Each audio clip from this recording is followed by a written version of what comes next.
오늘 제목을 함께 이제 한번 같이 읽습니다. 혼인잔치에 들어가도록 준비하라. 이 말씀은 예수님께서 오늘 우리 성도들에게 천국에 들어갈 수 있도록 준비하라고 하는 그런 교훈의 말씀입니다. 예수님께서 천국을 유대 사회의 혼인잔치에 비유해서 오늘 이 본문의 말씀을 우리에게 들려주고 있습니다. 여기에 기록되어 나오는 내용을 보면은 이 혼인잔치는 구원받은 성도들이 장차 들어가게 될 영원한 천국, 계시록 17장을 읽어보면은 어린 양의 혼인잔치라 그렇게 표현을 하고 있습니다. 이 천국을 가리켜서 잔치집이라 그렇게 이제 표현을 한다고 보시면 될 것입니다. 그리고 여기에 이제 주인공으로 등장하는 신랑은 예수님을 가리키는 말씀이에요.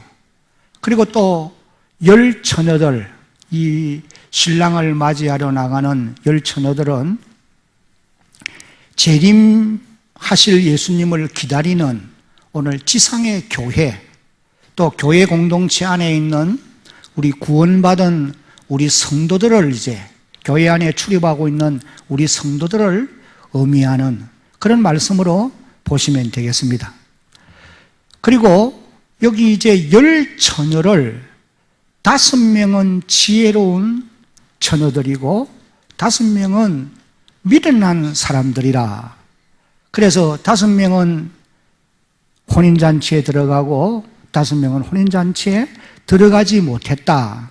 그렇게 이제 구분하고 있는 이것은 오늘 지상교회 공동체 안에 장차 예수님이 이 땅에 오시게 되면 또 아니고 우리 개인이 마지막 종말의 때를 맞이하게 될 때, 죽음을 맞이하게 될 때에 하나님의 나라에 천국에 들어가는 이런 사람도 있고 또 들어가지 못할 사람들도 교회 가운데는 있다.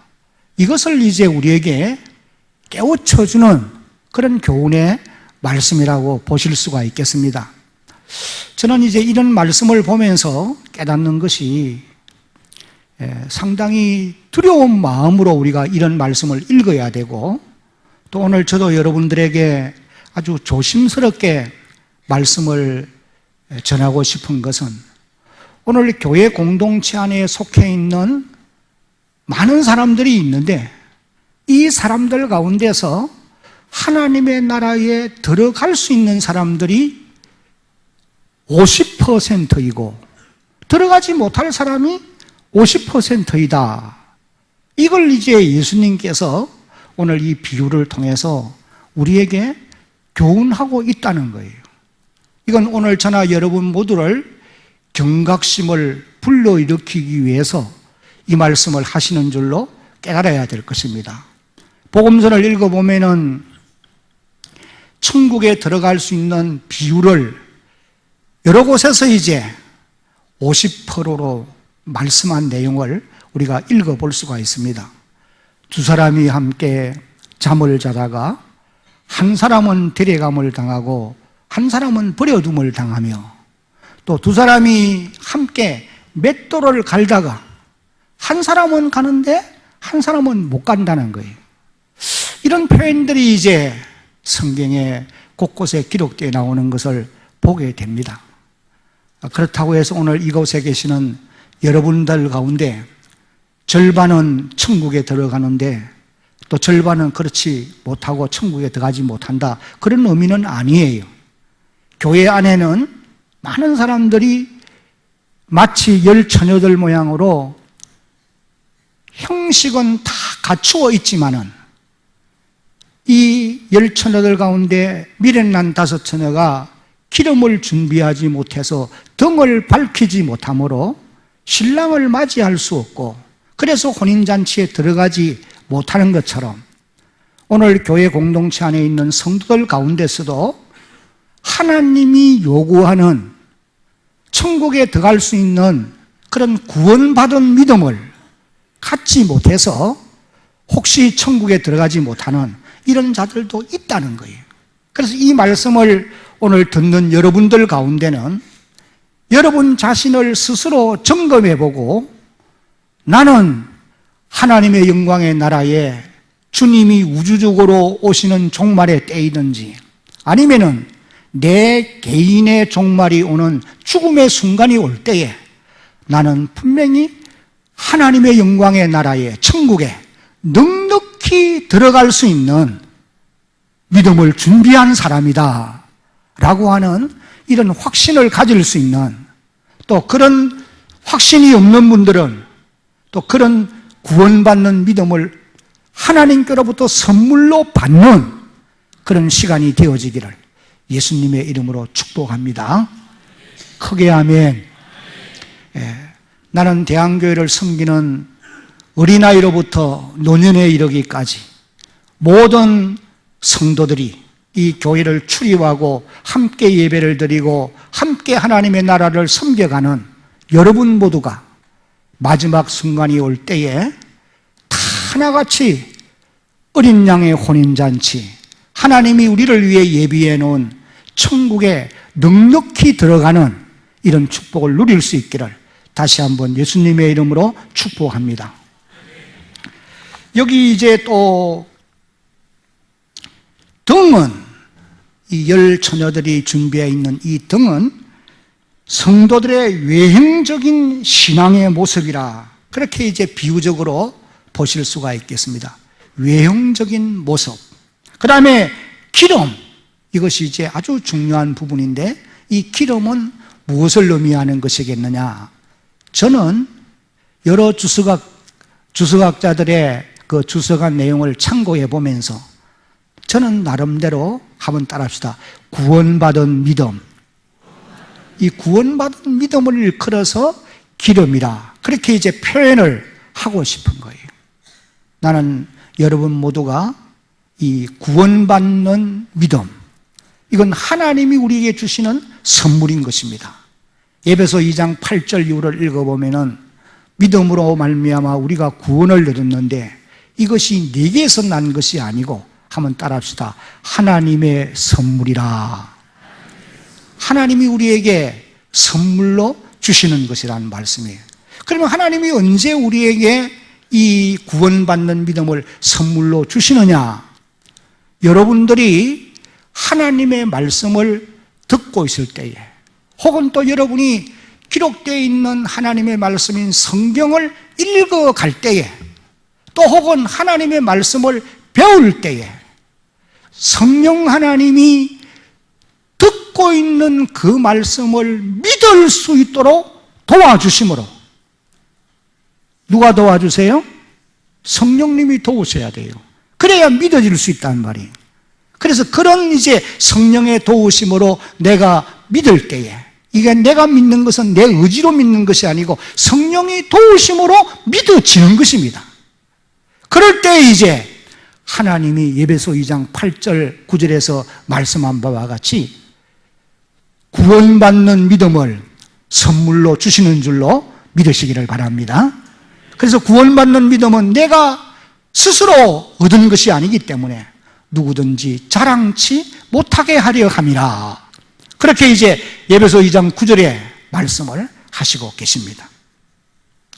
그리고 또 이 비유에서 기름을 파는 자는 우리에게 각자에게 구원받은 받는 믿음을 선물로 주시는 하나님을 비유적으로 표현한 말씀이라고 보시면 됩니다. 그리고 신랑이 왔다고 하는 표현은 주님이 땅에 반드시 때가 되면 오신다고 하는 것을 우리에게 비유적으로 표현한 말씀이고, 또 혼인잔치에 들어갔다는 말은 우리가 천국에 들어갔다, 그런 이제 의미로 이 본문을 우리가 이해를 하면 되겠습니다. 여기 예수님께서 이 비유를 통해서 강조하는 내용이 크게 세 가지입니다. 한번 같이 한번 읽어봅니다. 첫째, 시작. 마지막 순간이 생각지 않은 때에 임하게 된다. 우주적인 종말 혹은 우리의 개인의 종말이 생각지 않은 때에 임하게 된다. 두 번째, 다 같이 항상 준비하고 있어라. 깨어 있어라.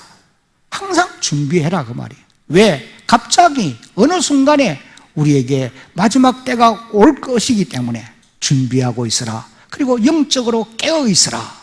그 다음에 또 한 가지 강조점이 등에 기름을 준비하라. 이것이 이제 예수님께서 이 비유를 통해서 우리에게 강조하는 그런 말씀입니다. 그런즉 깨어 있으라. 너희는 그날과 그때를 알지 못하느니라. 13절에 그랬고, 마태복음 24장 44절도 한번 읽어봅니다. 시작. 이러므로 너희도 준비하고 있으라. 생각하지 않은 때에 인자가 오리라. 그러면은 예수님이 이 비유를 통해서 오늘 저나 여러분들에게 교훈하려고 하는 메시지가 과연 무엇일까? 한 몇 가지로 요약을 해보면은, 첫째는 다 같이 읽어봅니다. 시작. 등에 기름이 있는가를 점검하고 준비하라.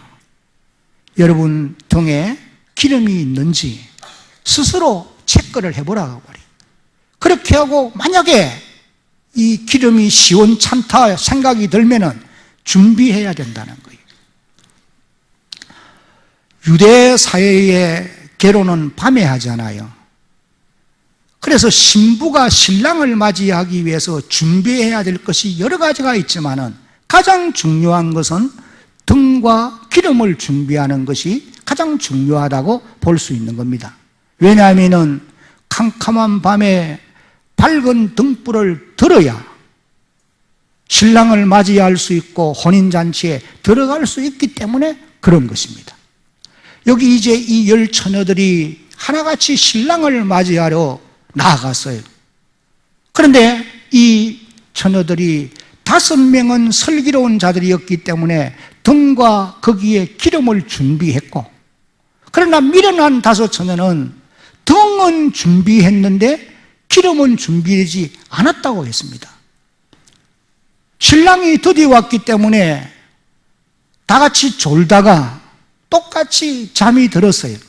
한밤중이 되어서 신랑이 온다 소리를 듣고 깨어서 등에 불을 밝히려고 하는데 5은 기름이 준비되었으므로 밝혀 신랑을 맞이할 수 있고 천국에 혼인잔치에 들어갈 수 있지만 5명은 기름이 준비되지 않았으므로 들어가지 못하게 되었다.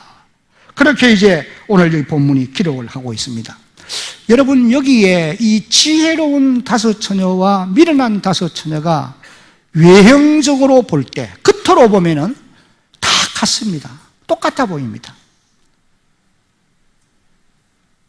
겉으로 볼 때는 똑같이 신랑을 맞이하기 위해서 함께 나간 목적이 같아요. 똑같이 등을 예비한 사람들입니다. 기름은 눈에 보이지 않잖아요. 등은 다 같이 보이는 거예요. 그리고 또 이 사람들은 다 처녀들이에요. 그리고 또 신랑이 들이올 때에 졸기도 함께 졸고 잠도 깊이 함께 잤어요. 그러다가 신랑이 온다고 하는 소리도 똑같이 듣고 함께 깨어난 것입니다. 그래서 겉으로 볼 때는 미련한 5처녀나 슬기로운 5처녀가 거의 차이가 없다라고 말할 수 있어요. 그러나 단 한 가지 차이, 기름을 준비했느냐 준비하지 않았느냐, 이 차이로 인해서 혼인잔치에 들어갈 수 있게 되었고 들어가지 못하게 되어지는 그런 비극을 안게 된 것이다. 그래서 여기 이제 기름을 준비하는 일이 너무도 중요하다. 예수님이 이것을 이제 우리에게 말씀을 해 주시고 계시는 거예요. 그래서 조금 전에 말씀을 드린 대로 여기서 말하는 기름은 오늘 우리에게 무슨 의미가 있느냐? 주석을 보면은 여러 주석학자들이 여기서 말하는 기름은 성령을 의미한다. 그렇죠. 우리가 성령을 받지 못하면 거듭날 수 없고 거듭나지 못하면 하나님의 자녀가 될 수 없어요. 성령으로 말미암아 하나님의 말씀을 믿어지게 되어 있고 우리가 믿을 때에 하나님이 우리에게 구원받는 믿음을 선물로 주시고 우리를 하나님 백성으로 인쳐서 너는 내 것이라 하나님의 소유로 삼아 주시는 거예요. 그리고 또 어떤 학자들은 말씀이다, 그렇게도 말을 해요. 여러분, 우리가 말씀을 들어야 믿음이 생겨날 수 있어요. 하나님이 선물로 주실 수 있단 말이에요. 믿음은 들음에서 나며 들음은 그리스도의 말씀으로 말미암았느니라. 믿음에 나면 우리의 믿음은 보는 것으로 나는 게 아니에요. 들어야 되게 되어 있어요. 그리고 또 어떤 분들은 여기서 말하는 이 기름을 믿음이다, 다 맞는 말이에요. 근데 어떤 분들은 어떤 주석학자는 이렇게 기록합니다. 여기서 말하는 이 기름은 신앙의 형식이 아닌 신앙의 내용을 의미한다, 그런 이제 표현을 하고 있는 것을 보아요. 오늘 하나님의 교회 안에 많은 성도들이 이제 하나님을 섬기며 살아가고 있는데 마치 열처녀들처럼 형식은 똑같이 다 갖추어져 있는 것처럼 보입니다. 예배도 우리가 함께 드리고 있고, 찬송도 같이 부르고 있고, 헌금도 드리고, 또 어떤 분은 인격이 원만하기 때문에 사람들로부터 칭찬도 받고, 그래서 교회 안에 들어와서 시간이 지나니까 세례도 받고, 또 직분도 받고, 또 교회의 여러 중직을 받을 수도 있어요. 이건 다 외형적인 모습이라고도 말할 수 있습니다. 근데 가장 중요한 부분은 마음속 깊이 구원받는 믿음이 우리에게 있어야 된다는 거예요. 형식이 아무리 아름답고 껍데기가 아무리 찬란해 보여도 알맹이가 없으면 아무런 소용이 없잖아요. 곡식도 겉으로 볼 때는 무르익어 있는 것 같지만은 그 알맹이, 그 배 속에 알맹이가 빠지고 없으면은 그건 쭉적이란 말이에요. 그러면은 불에 사를 수밖에 없는 겁니다. 농부가 거두어 들였을 때에 알곡이 그 안에 이제 알곡이 무르익어서 연그러져야 곡간에 들이는 그런 이제 곡식이 되는 것처럼 오늘 우리 성도들도 마찬가지라요. 껍데기, 외형이 대단히 중요합니다. 여러분, 예배를 잘 드리는 이 외형이 중요한 것입니다. 또 하나님께 기도하고 찬송하고 또 우리가 하나님 앞에 예물도 드리고 이거 다 잘 해야 돼요. 그런데 더 중요한 것은 내 마음 깊은 곳에 구원받은 믿음이 간직되어 있느냐. 그래서 먼저 우리의 마음에 하나님이 우리에게 주신 구원받은 믿음이 자리가 잡고 있어서 그 구원의 감격 때문에 찬송하고 기도하고 예배하고 또 하나님을 섬겨드리고 하나님께 나의 귀중한 것들을 바쳐드리고 주를 위해 헌신하는 삶을 살아가는 것, 이런 삶이 참으로 아름답고 복된 삶이에요. 근데 여기 이제 미련한 다섯 처녀는 겉으로 볼 때는 이제 다 잘 준비된 것 같은데 진짜 가장 중요한 기름이 없잖아요. 오늘 우리 교회 안에도 대한교회를 섬겨가는 우리 성도들 가운데 혹시 세월만 보내고 있고 마음속 깊은 곳에 구원받는 믿음을 하나님께로부터 선물로 받은 그런 경험이 없고 그런 확신이 없다고 한다면 여러분들은 다시 한번 하나님이 여러분 각자에게 구원받는 믿음을 선물로 주시는 은총을 받는 그런 놀라운 역사가 있기를 주님의 이름으로 축복합니다. 우리가 어떻게 구원받는 믿음을 선물로 받을 수가 있겠느냐? 성경은 이렇게 우리에게 말씀해요. 요한계시록 3장, 이제 한번 같이 읽어봅니다. 요한계시록 3장 20절 시작.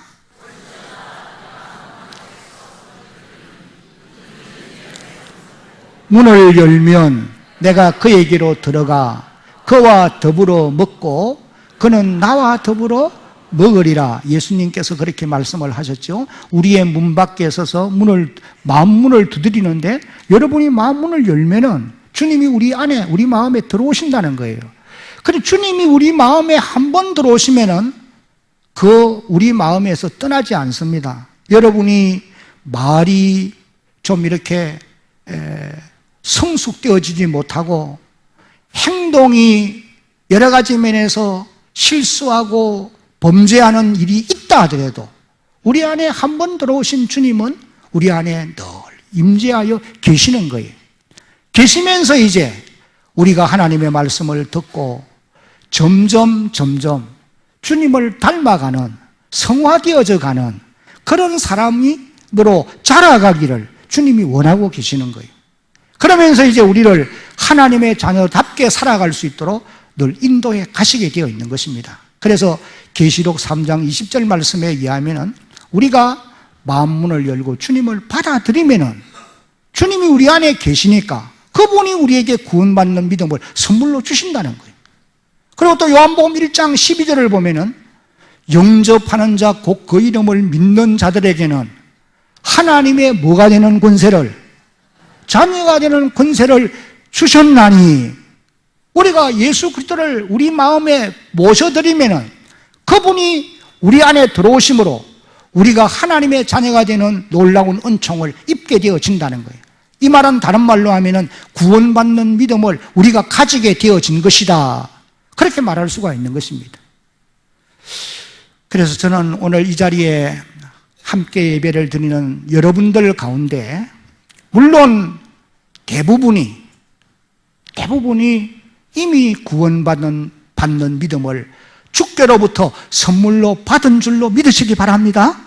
그러나 간혹 아직도 받지 못한 분이 있을 수 있기 때문에 주님을 받아들이는, 모셔드리는, 문을 두드리고 계시는데 우리의 마음문을 여는, 그리고 그분을 모셔드리는 이 일을 위해서 이런 기도를 함께 한번 드리고 싶어요. 이제 화면에 기도문이 뜰 테니까 함께 소리내서 같이 이제 읽어봅니다. 시작. 예수님, 나는 주님을 믿겠습니다. 십자가에서 죽으심으로 내 죄를 담당하시고 다시 살아나심으로 나를 의롭다 해주시니 감사합니다. 지금 나는 내 마음문을 열고 예수님을 나의 구주, 나의 하나님으로 영접합니다. 내 죄를 용서해 주시고 영생 주심을 감사합니다. 나를 주님이 원하시는 사람으로 만들어 주옵소서. 예수님의 이름으로 기도합니다. 아멘. 할렐루야. 여러분들이 이 기도문의 내용이 여러분의 고백이 된다고 한다면, 되었다고 한다면, 여러분의 마음에 이 고백대로 정말 기도를 드렸다면 주님은, 하나님은 오늘 저나 여러분에게 구원받는 믿음을 선물로 주신 줄로 여러분 믿으시기 바랍니다.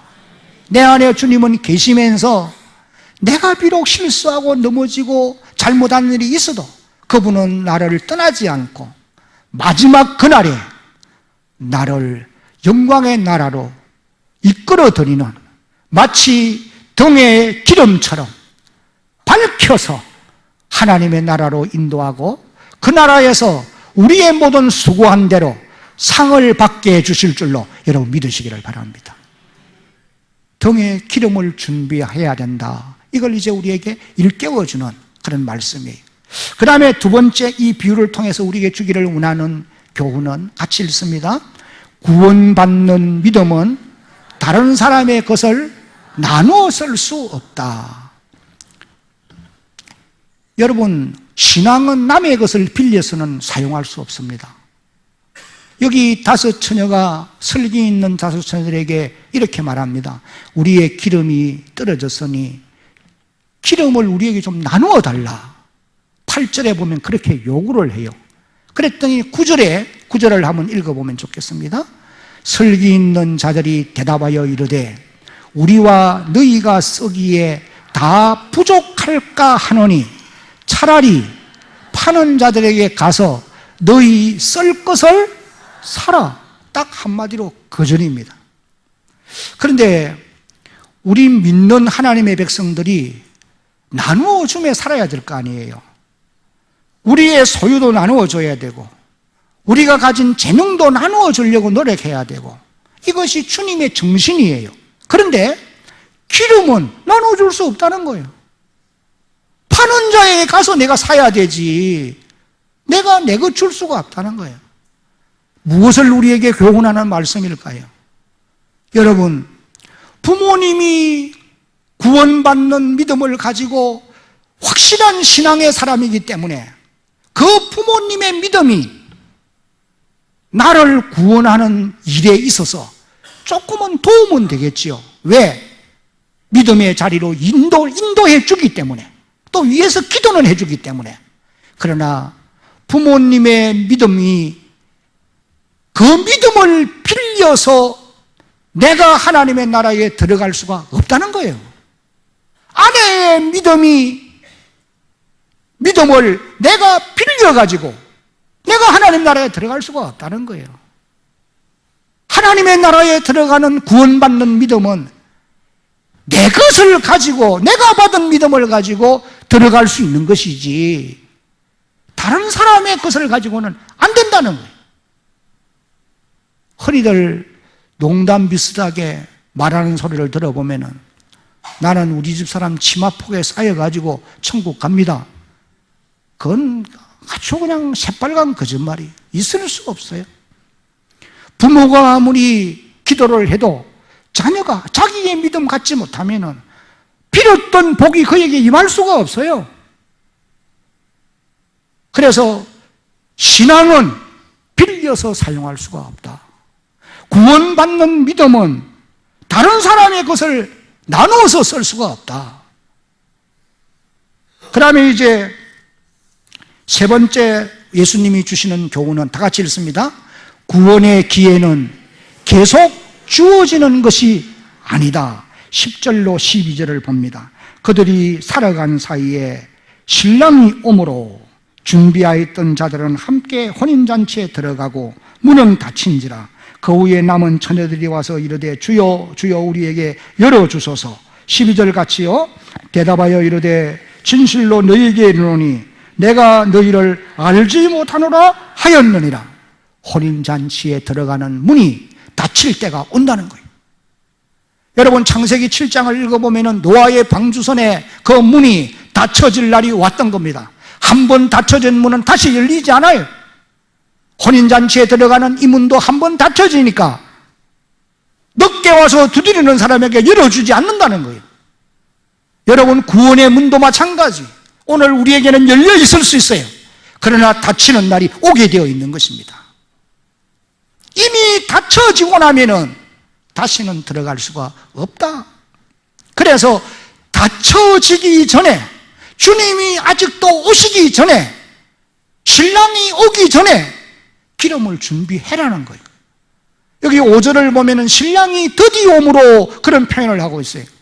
왜 신랑이 드디어 왔을까요? 신랑은 신부가 보고 싶어서 한순간에도 더 빨리 오고 싶을 거 아니에요? 그런데 이 신랑이 드디어 오는 이유가 뭐겠습니까? 신부로 하여금 기름 준비를 제대로 하게 하기 위함인 줄로 믿으시기를 바랍니다. 사도 베드로가 베드로후서 3장 9절에 같이 읽어봅니다. 주의 약속은 어떤 이들이 더디다고 생각하는 것 같이 더딘 것이 아니라 오직 주께서는 너희를 대하여 오래 참으사 아무도 멸망하지 아니하고 다 회개하기에 이르기를 원하시느니라. 주의 강림이 왜 더디냐? 한 사람도 멸망하지 아니하고 다 구원에 이르기를 주님이 원하시기 때문에 기다린다는 거예요. 만약에 오늘 여러분들 가운데 10년 전에 우주적인 종말이 왔다, 주님이 오셨다, 구원받지 못할 분들이 많이 계세요.